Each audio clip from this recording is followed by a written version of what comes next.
What's going on, guys? It's Greg here, aka NYPrepper. It is Christmas Eve 2025, and I have some breaking news to share with you guys. Right now it is 15:19 Eastern Time here in the United States. Wanted to update you guys on the situation in Venezuela.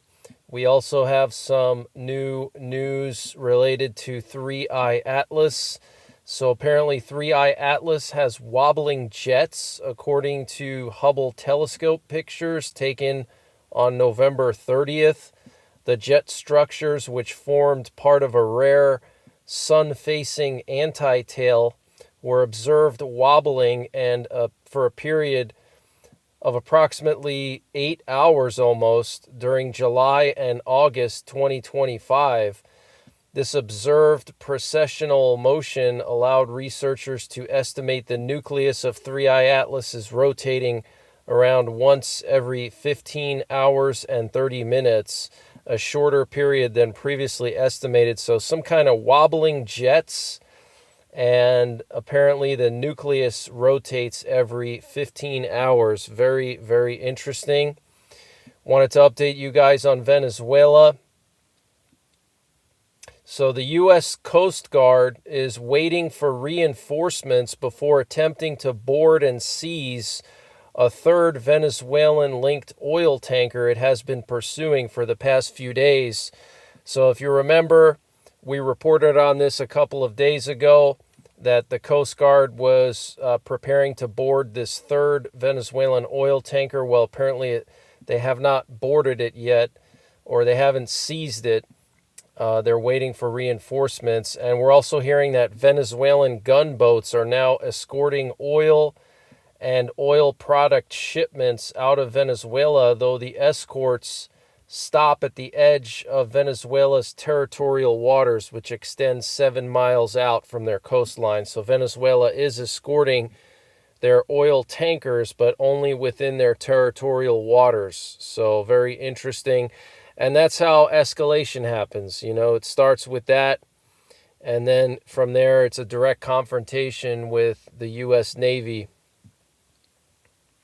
And at least 10 CV-22 Osprey rotary aircraft, which are used by Special Operations Forces, flew into the Caribbean Monday night from Cannon Air Force Base in New Mexico, according to an official. So 10 Special Operations Ospreys. Those are the aircraft that can turn into like a plane from a helicopter. They have the rotating propellers.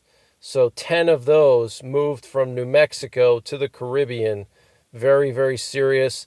And the Wall Street Journal is now reporting what we reported a couple of days ago, that the U.S. moved a large number of special operations aircraft and multiple cargo planes filled with troops and equipment into the Caribbean this week, according to U.S. officials and flight tracking data. So if you remember, I reported on this a couple of days ago. All the C-130s, specifically the MC-130Js, those are used by special operations, by SOCOM, to infiltrate, exfiltrate, drop supplies, etc. And officials now state that roughly 700,000 additional Epstein files still need to be reviewed before they can be released to the public, in a clear violation of the timeline given by the Epstein Files Transparency Act, which required that all files be published by last Friday, December 19th, with small batch releases expected to continue into early January. So this is turning out to be a big controversy for the Trump administration, this delay in the Epstein files release. Now, there were some people claiming that they could figure out the redacted information in the Epstein files. There were some hacking groups and computer wizards that were somehow able to figure out what was redacted. I can't comment on the legitimacy of that, but there has been a lot of that going on the past couple of days. People claiming that they were able to basically somehow figure out the blackened out portions of the Epstein files. And the Supreme Court denied Trump's appeal to send National Guard troops into Illinois by a 6-3 vote. Wow. So 2/3 of the Supreme Court blocked Trump from sending National Guardsmen into Chicago. And the sarcophagus over Chernobyl may not survive even if a Russian missile hits somewhere nearby but not directly, according to the plant director. He noted that the integrity of the protective structure cannot be guaranteed in the event of a direct hit by a missile or drone or even a nearby munition, in particular an Iskander type. After the Russian attack in February, the sarcophagus lost some of its key functions. However, radiation levels at the facility remain stable and do not exceed permissible limits. So it's kind of confusing. They're calling this the sarcophagus because the sarcophagus was the initial protective structure that the Soviets put over Chernobyl, and it was made of just really cheap, like, sheet metal. And the concern for many years was that that sheet metal was going to rust and fall apart and collapse, and not just would the radiation get released, but it would cause potentially some kind of a detonation, all that stuff collapsing, all the metal collapsing, and then dust would be thrown up into the air again. So they built the new safe confinement in 2016, which was like $1 trillion, and a bunch of countries, mostly European countries, funded it. And this was that massive shelter that they actually had to build outside of Chernobyl, right next to it. And then they slid the whole shelter over Chernobyl because they could not build the dome, the containment dome, over the Chernobyl because of the radiation levels would be too high for the workers. So they built it right next to Chernobyl where the radiation is lower. And they had these huge tracks, and the whole dome was basically rolled on those tracks, rolled into position right over the radiation there, but over the reactor. But if you remember, in February, one of the drones hit the new safe confinement, which the Ukrainians call the sarcophagus, that's the sarcophagus is separate from the containment dome. Sarcophagus was the original kind of quick Band-Aid fix that the Soviets just kind of welded together, some sheet metal over the top of the reactor.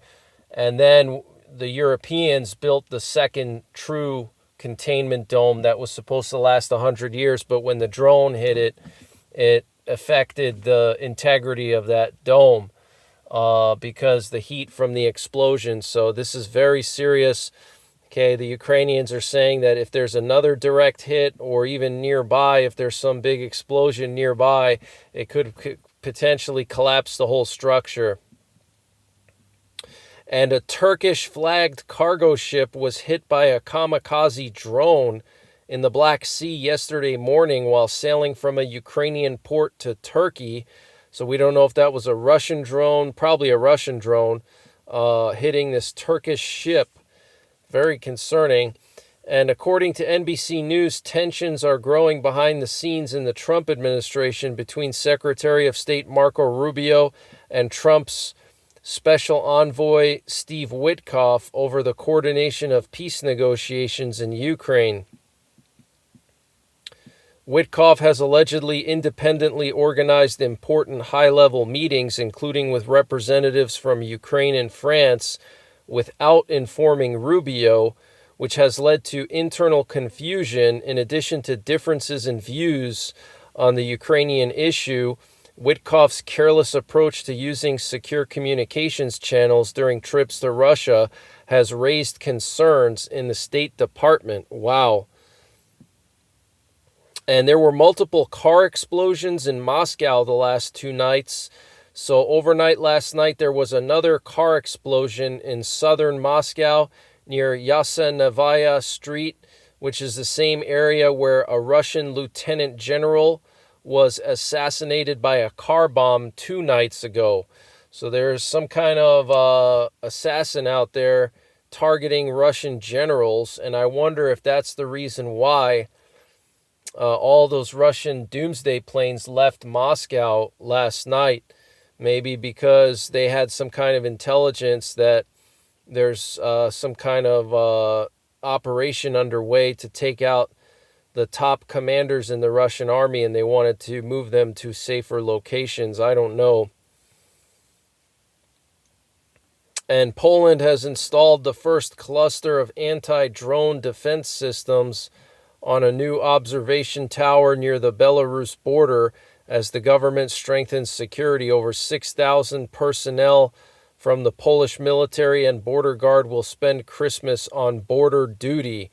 Okay, so new cluster of anti-drone defense systems going up on the border of Belarus and Poland. And Poland has closed Russia's last consulate in the city of Gdańsk in northern Poland, leaving only the embassy in Warsaw. Wow. And the German Foreign Minister Johann Wadephul said Russia may attack NATO after the war with Ukraine, and Finland raised its age limit for reservists to serve in the Finnish military to 65. So up to the age of 65, you can be a volunteer reservist for the Finnish military.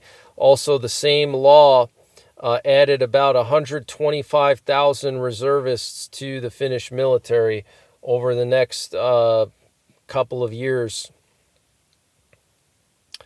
And Finland started Arctic warfare training near the border with Russia, and Ukrainian forces advanced near Kupiansk and Pokrovsk. So the Ukrainians are pushing back in some areas, and Kupiansk is a highly strategic location in the Luhansk Oblast. And two NATO nation intelligence services suspect Russia is developing a new anti-satellite weapon to target Elon Musk's Starlink constellation with destructive orbiting clouds of shrapnel.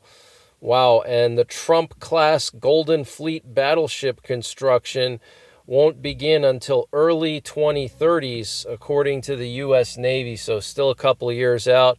But that's the latest breaking news that I have. Oh, and also what you're looking at here is a British Eurofighter Typhoon that was operating somewhere near Jordan, probably in Iraq, flying with its tracker turned off. And then it turned its tracker on when it entered Jordan and Israeli airspace. And wish you a Merry Christmas if I don't see you in the live stream, and I still have my 24/7 live stream running right now, so you can tune into the 24/7 stream. But until the next time, Merry Christmas, take care, God bless, and don't forget the 3 P's: prepare, practice, and persevere. And before I continue with the breaking news, I wanted to mention the sponsor for this update, which is NYPrepper Supply. Guys, NYPrepper Supply is doing a massive sale on their 3-month emergency food supply. And to get the deal, you got to use my link. It's in the description below this video. It's preparewithNYPrepper.com. So they're selling their 3-month emergency food kit at 30% off. Plus, they're going to throw in an additional month of food. So that's 4 months of food. And the normal price would be $944, and they're selling it at just under $700 for 4 months of food. And this food has a 25-year shelf life, and it's all packed into rugged, watertight buckets that don't take up a lot of space in your home. And the food is obviously nutritious, which is very important for surviving any kind of SHTF situation. You can also use this food for camping and traveling. But use the link preparewithNYPrepper.com to get a free month of emergency food with your 3-month emergency food kit from NYPrepper Supply, all at 30% off, just $700 for 4 months of food. So use the link preparewithNYPrepper.com to get the deal, and the link is in the description below this video.